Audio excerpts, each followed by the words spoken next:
And I guess I want to ask what is Francis Collins's view of the junk DNA story? Do you know? I mean, where does he come out on that? He wrote a book in 2006, The Language of God, in which he made some arguments for the second meaning of evolution, common descent, based on the non-functionality of certain genes that were present with us and present with chimps. And the argument is, look, if these things aren't performing a function and they're present in... Like an appendix, right? I mean, it has no use, but it just ended up there because that's what happened. And clearly, it wouldn't happen God twice, would not design us with an appendix. and the idea is you wouldn't have in two different organisms two essentially broken genes that aren't doing anything unless they had a common ancestor.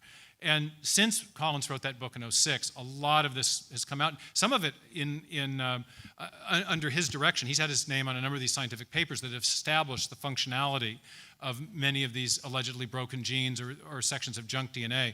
So I think a lot of those arguments have to be reassessed. And it turned out not to be so. In fact, what's fascinating to me is that overall, those non-protein coding regions of the genome are not junk at all, but they function much like an operating system in a computer that are regulating the expression of the data files. They're regulating the timing and expression of the information that does build proteins. So what we're looking at is a really sophisticated information processing system in even the very simplest cells.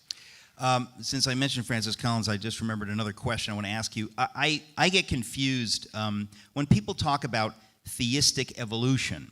I'm under the impression that theistic evolution means that people believe the process of evolution happened, but that God directed it.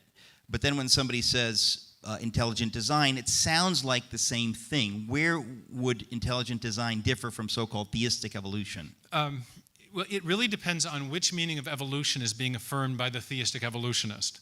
The first meaning of evolution, change over time, is something that certainly it's perfectly coherent to merge that with a form of theism. Certainly God can cause change over time. God could also even cause continuous, gradual change over time, though there's increasing evidence that life on Earth did not emerge in a completely gradual way.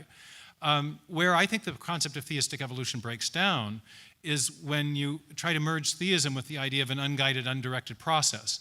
Not even God can direct an unguided, undirected process, because as soon as God is directing it, it's no longer undirected. But